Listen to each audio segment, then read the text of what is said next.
Spanish Civil War, 1936-39. Military revolt against the Republican government of Spain, supported by conservative elements within the country, when an initial military coup failed to win control of the entire country. A bloody civil war ensued, fought with great ferocity on both sides. The Nationalists, as the rebels were called, received aid from Fascist Italy and Nazi Germany. The Republicans received aid from the Soviet Union as well as from the International Brigades, composed of volunteers from Europe and the United States. The war was an outcome of a polarization of Spanish life and politics that had developed over previous decades. On one side, the Nationalists were most Roman Catholics, important elements of the military, most landowners, and many businessmen. On the other side, the Republican were urban workers, most agricultural laborers, and many of the educated middle class. Politically, their differences often found extreme and vehement expression in parties such as the fascist-oriented Falange and the militant anarchists. Between these extremes were other groups, covering the political spectrum from monarchism and conservatism through liberalism to socialism, including a small communist movement divided among followers of the Soviet leader Joseph Stalin and his arch-rival, Leon Trotsky. In 1934 there was widespread labor conflict and a bloody uprising by miners in Asturias that was suppressed by troops led by General Francisco Franco. A succession of governmental crises culminated in the elections of February 16, 1936, which brought to power a popular front government supported by most of the parties of the left and opposed by the parties of the right and what remained of the center. A well-planned military uprising began on July 17, 1936, in garrison towns throughout Spain.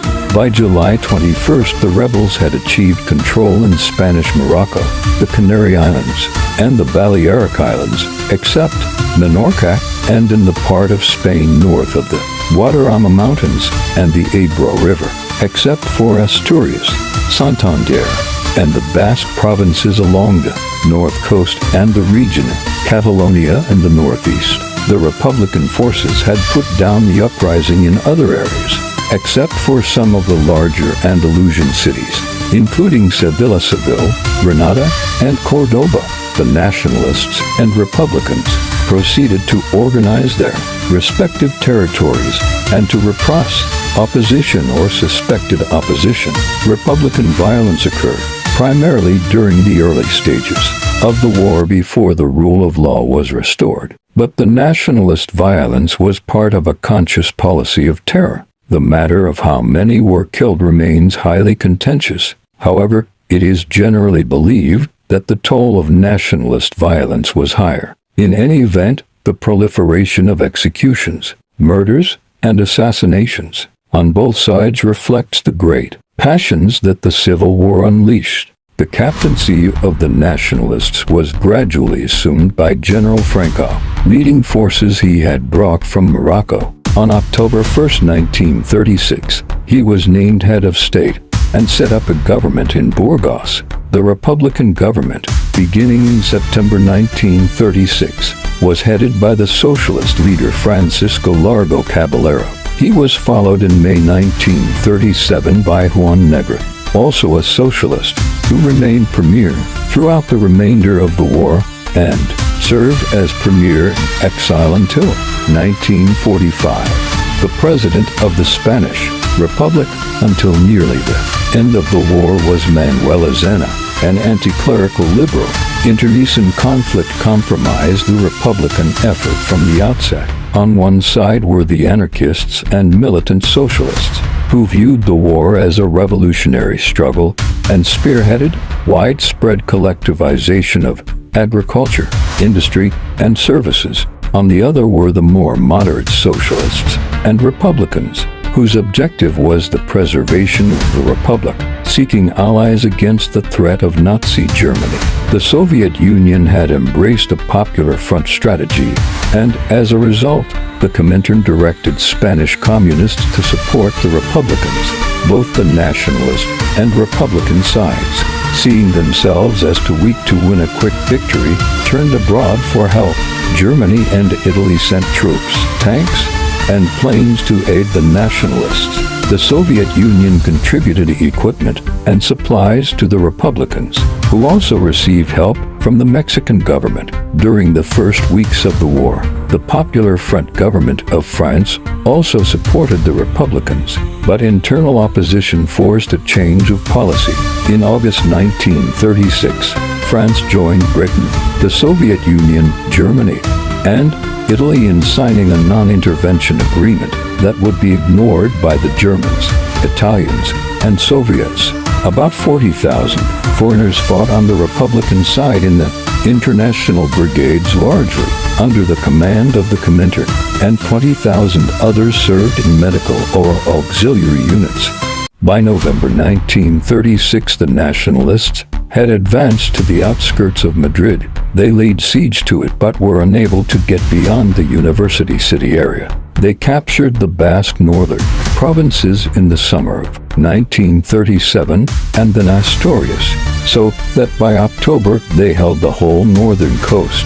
A war of attrition began. The nationalists drove a salient eastward through Tyrol, reaching the Mediterranean and splitting the Republic in two in April 1938.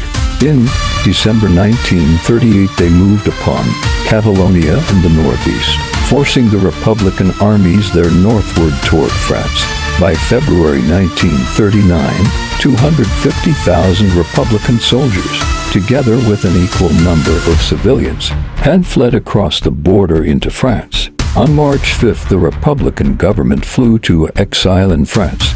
On March 7th, a civil war broke out in Madrid between communist and anti-communist factions. By March 28th, all of the Republican armies had begun to disband and surrender, and nationalist forces entered Madrid on that day. The number of persons killed in the Spanish Civil War can be only roughly estimated. Nationalist forces put the figure at 1 million, including not only those killed in battle but also the victims of bombardment, execution, and assassination. More recent estimates have been closer to 500,000 or less. This does not include all those who died from malnutrition, starvation, and war-engendered disease. The political and emotional reverberations of the war far transcended those of a national conflict. For many in other countries, saw the Spanish Civil War as part of an international conflict between, depending on their point of view, tyranny and democracy, or fascism and freedom, or communism and civilization. For Germany and Italy, Spain was a testing ground for new methods of tank and air warfare. For Britain and France, the conflict represented a new threat to the international equilibrium that they were struggling to preserve, which in 1939 collapsed into World War II. That war also had mobilized many artists and intellectuals to take up arms. Among the most notable artistic responses to the war were the novels Man's Hope 1938 by André Malraux, Adventures of a Young Man 1939 by John Dos Passos, and For Whom the Bell Tolls 1940 by Ernest Hemingway, George Orwell's memoir Homage to Catalonia 1938, Pablo Picasso's painting Guernica 1937, and Robert Capa's photograph